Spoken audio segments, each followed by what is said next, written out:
अस्सलाम वालेकुम जी। इस वीडियो में हम डिस्कस करेंगे कि हम यूज़र्स किस तरह बना सकते हैं। यूज़र्स वो होते हैं जो हमारे सॉफ्टवेयर को यूज़ करते हैं। ठीक है। बाय डिफ़ॉल्ट सॉफ्टवेयर में यूज़र एक बना होता है जिसको एडमिन होता है और उसका पासवर्ड वन होता है, पासवर्ड एक होता है, न्यूमेरिक वन। ठीक है। तो हम अगर चाह रहे हैं कि हम उसका पासवर्ड या यूज़र चेंज करें या नए यूज़र बनाएं, ठीक है, तो वो किस तरह से बनाएंगे। फर्स्ट ऑफ ऑल आप फाइल पर आ जाएंगे, फाइल पे क्लिक करेंगे, देन आप आ जाएंगे यूज़र्स पे, देन आप आ जाएंगे क्रिएट यूज़र्स या मैनेज यूज़र्स पे। ठीक है जी। इसको ज़रा हम लार्ज कर लेते हैं स्क्रीन को। ठीक है। अब यहाँ पर देखें हमारे पास यूज़र नेम आ रहा है, पासवर्ड आ रहा है, ब्रांच आ रहा है। अच्छा जी। सबसे पहले यूज़र नेम क्या होगा हमारे पास, देखें अगर ये देखें यहाँ पर एडमिन है, पासवर्ड वन है। अब हम एक यूज़र बनाएंगे क्लाइंट के नाम से, CLIENT क्लाइंट। पासवर्ड इसका हम कर देंगे 1234। और यहाँ पर हम या इसका नाम दे देते हैं हम हसन। ठीक है, मीनिंगफुल नाम देते हैं हसन। 1234 पासवर्ड। अच्छा, ब्रांच अगर तो आप मल्टीपल ब्रांचेस मैनेज कर रहे हैं ना, मल्टीपल ब्रांचेस सॉफ्टवेयर में मैनेज कर रहे हैं, तो देन आप चूज़ कर सकते हैं कि ये यूज़र किस ब्रांच का है। इससे क्या फ़ायदा होगा आपको, जब भी यूज़र लॉगिन करेगा ना तो उस स्पेसिफिक ब्रांच में ये लॉगिन होगा जो ब्रांच आपने यहाँ पे चूज़ की हुई है। ठीक है। याद रखिएगा, अगर आपको यूज़र बनाने के लिए आपके पास यूज़र का राइट होना चाहिए, आप एडमिन होने चाहिए, तब ही आप यूज़र को बना सकते हैं। एडमिन होने से मुराद ये है कि आपके पास यूज़र का राइट होना चाहिए। इसी वीडियो में हम डिस्कस करेंगे हम यूज़र को राइट्स किस तरह दे सकते हैं, उसका परमिशन किस तरह दे सकते हैं, उसका रोल्स किस तरह असाइन कर सकते हैं। ठीक है जी।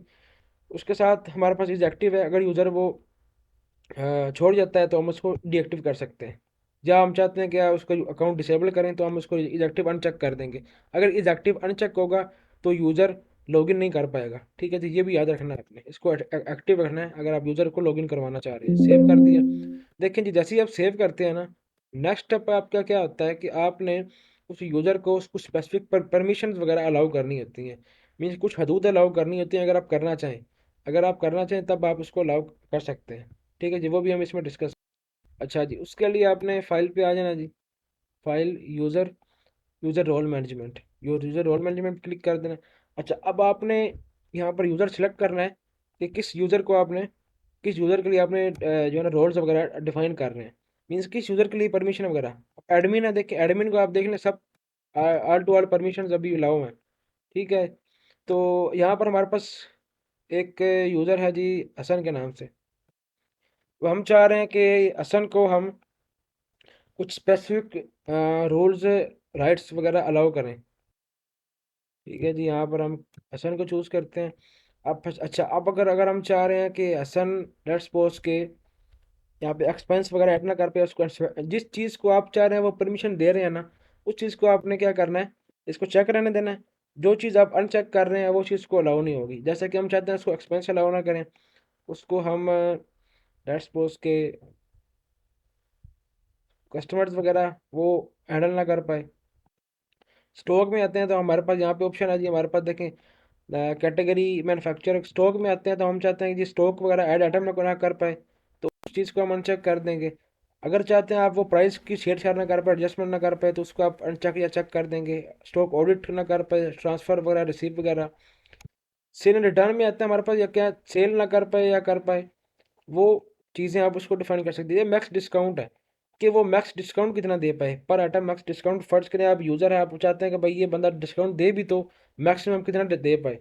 मैक्सिमम 5% दे, 10% दे, कितने परसेंट दे, तो वो आप यहाँ पर मैक्स डिस्काउंट यहाँ पर डिफाइन कर लेंगे। लेट्स सपोज 5% है तो आप 5 लिख देंगे। ठीक है। 100 है तो आप चाहते हैं फुल डिस्काउंट दे तो फुल डिस्काउंट लिख देंगे। ठीक है। अगर आप चाहें डिस्काउंट दे ही ना तो जीरो कर दें इसको, तो बिल्कुल वो डिस्काउंट नहीं दे पाएगा। ठीक है जी। अब मैक्स फ्लैट डिस्काउंट।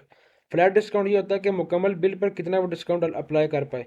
ठीक है। ये मैक्स डिस्काउंट है जी स्पेसिफिक आइटम पे, और मुकम्मल बिल पे कितना डिस्काउंट अलाउ कर पाए, तो वो भी आप डिफाइन कर सकते हैं। ठीक है जी। आप परचेज रिटर्न में जाएँ, वही चीज़ें हैं।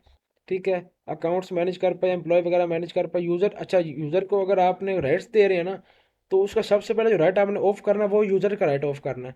यूज़र मतलब क्या है कि वो यूज़र की विंडो एक्सेस ना कर पाए, ना वो यूज़र रोल्स की विंडो एक्सेस कर पाए, ना वो सेशन की एक्सेस कर पाए, ना वो यूज़र लॉग्स की कर पाए, ना ही वो ऑथेंटिकेशन की कर पाए। ठीक है, सॉरी ऑथेंटिकेशन नहीं, ये चार चीज़ें आपने चेक करनी है। ऑथेंटिकेशन का मैं आपको बता देता हूँ कि उसका मतलब क्या आता है। क्योंकि अगर किसी यूज़र को रोल्स असाइन कर रहे हैं और आपने उसको यूज़र का रोल असाइन किया हुआ है, देन वो अपने रोल में उसका पासवर्ड चेक कर सकता है किसी और का, अपना पासवर्ड चेक कर सकता है, अपने पासवर्ड रोल्स वगैरह में कमी पेशी कर सकता है। तो ये आपने ध्यान रखना है। ठीक है। अब फोर्थ नंबर पर ऑथेंटिकेशन है। अब ऑथेंटिकेशन का जो चेक बॉक्स है ये तब शो होता है सॉफ्टवेयर के अंदर, अगर आप सेल, जब हम जाएंगे सेल करने, तो जब सेल करेंगे ना, तो सिस्टम क्या करेगा, सिक्योरिटी पर्पज़ के लिए पासवर्ड मांगेगा कि आप अपना पासवर्ड एंटर करें, अगर तो हमने ऑथेंटिकेशन को यहाँ पे चेक किया हुआ है। ठीक है। अगर हमने इसको चेक किया हुआ है तो सिस्टम फॉर सिक्योरिटी पर्पज़ कहेगा कि यहाँ पे पासकोड एंटर करें। तो अगर तो आपको सेल के दौरान सिस्टम पासवर्ड मांगता है, और अगर आप नहीं चाहते कि यार ये पासवर्ड शो करे, तो आपने उस स्पेसिफिक यूज़र को जिसको पासवर्ड शो कर रहा है, जिसको वो विंडो शो कर रहा है, ठीक है, तो उसके रोल्स में जाना है और यूज़र यूज़र टैब में आना है और यहाँ पर ऑथेंटिकेशन को आपने अनचेक कर देना है। ठीक है। बाकी मिसलिनियस एंड अदर्स हैं। आप इंस्टॉलमेंट बैकअप कर पाए, डेटाबेस को मॉडिफिकेशन कर पाए। मॉडिफिकेशन क्या है कि किसी भी चीज़ में तरमीम कर पाए, किसी भी प्रोडक्ट में तरमीम कर पाए या ना कर पाए, परचेजिंग में हो सकता है तरमीम हो सकती है, सेल के अंदर कर पाए या ना कर पाए। ठीक है जी। डिस्काउंट अलाउ करना है इसको या नहीं करना, प्राइस कंट्रोल करनी, प्राइस मतलब कि क्या कि फर्ज करें सेल कर रहे हैं, अब सेल में एक कीमत एक चीज़ की 200 रुपये है, अगर आप उसको प्राइस कंट्रोल अलाउ किया तो वो उसकी 300 भी कीमत कर सकता है, अगर अलाउ नहीं किया तो वो उसकी कीमत नहीं कर सकता। उधार सेल वगैरह अलाउ करनी है नहीं करनी। अच्छा, एक और सवाल जो यहाँ पर डिलीट है, डिलीट करनी है नहीं करनी, नेगेटिव सेलिंग। अब नेगेटिव सेलिंग क्या होती है जी? नेगेटिव सेलिंग ये होती है, एक चीज़ लेट्स सपोज स्टॉक में हमारे पास जीरो है, अगर यूज़र को आप नेगेटिव सेलिंग अलाउ की हुई है तो वो उस जीरो चीज़ को भी सेल कर पाएगा और स्टॉक आपको चला जाएगा माइनस के अंदर। अगर आप चाह रहे हैं कि इस चीज़ को अवॉइड करें तो उसको नेगेटिव सेलिंग को हमेशा अनचेक रहने देना, ताकि ये आपका ये कोई यूज़र काम ना कर पाए। अब view cost price on sale window.